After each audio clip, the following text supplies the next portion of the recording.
Kahit sa anong dako ng mundo kagaling dito, iisa lang kami. Iisa lang ang aming misyon. Lahat kami mamamahayag. Ang trabaho namin, ipaalam sa buong mundo ang katotohanan nangyayari dito. Tuloy-tuloy lang sa pakikinig dahil walang iwanan sa Super Radio DCWB.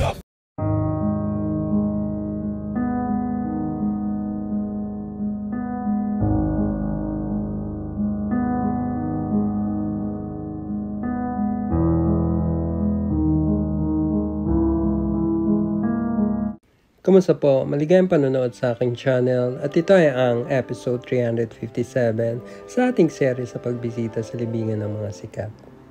Sa yugtong ito, tayo muling nagbalik at bumisita sa Loyola Memorial Park sa lungsod ng Marikina upang ipagpatuloy ang ating paghahanap ng mga kilalang individual gaya ng ating mga bayani, dating artista, mga awit, politiko, media personality, sportsman, at mga negosyante na nakalibing sa bahaging ito ng Metro Manila. Halika't sumama kayo upang muli nating sariwain, pagdiwang ang buhay at bisitahin ang huling hantungan ng isang mamamahayag at kilalang broadcaster at news anchor sa radyo at telebisyon. Ang Loyola Memorial Park ay isang malaking sementeryo at kolumbaryo sa Metro Manila.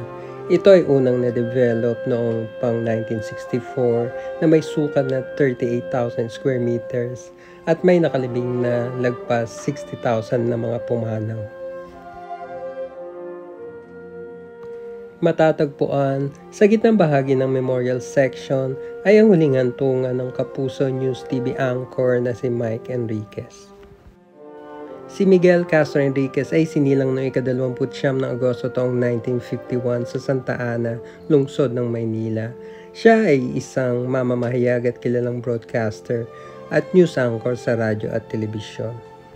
Si Enriquez ay nagtapos ng AB Liberal Arts at PS Commerce sa De La Salle University sa Maynila at nagsimula sa industriya noong taong 1969 bilang mamamahayag sa Manila Broadcasting Company.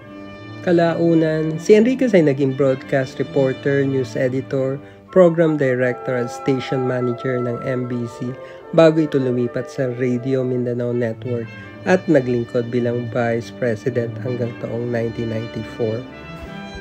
Si Enriquez ay naging DJ ng ilang FM stations gaya ng 94.7 Mellow Touch at DWKC 93.9 noong dekada 90. Si Enriquez ay lumipat sa GMA7 noong taong 1994 bilang head ng radio division at TV news anchor noong October 1995 sa Saksi Headline Balita kasama si Karen Davila. September 1998, GMA News Network kasama si Vicky Morales at noong August 2000 bilang host ng Public Affairs Program Investigador.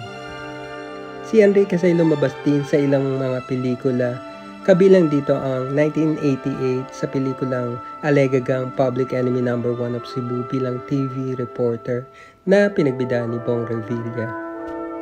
1992 sa pelikulang Mahirap Maging Pogi bilang radio DJ na pinagbidahan ni Andrew E. Jock, hello, hi, it's great to be back till 10 tonight. I hope you got stuck. It's Baby Mike. Every now and then I'll try to rap, even though I know you'll never clap. Fools we are, I guess it's a fact. To get you to laugh may not be easy at Mondragon. The sun goes down. Double O's, come on up and get down, cause we defy gravity at Mondragon Broadcasting Company.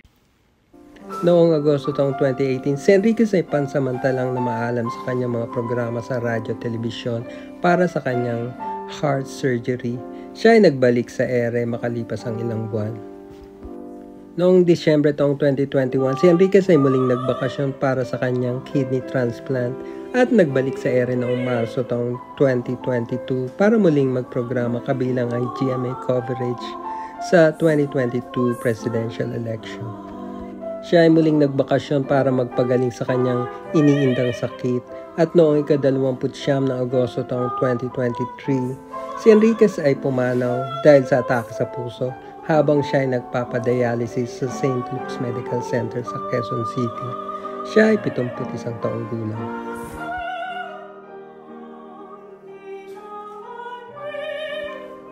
Sa mga susunod na yugto, ipagpapatuloy pa rin natin ang pagbisita dito sa Loyola Memorial Park sa lungsod ng Marikina.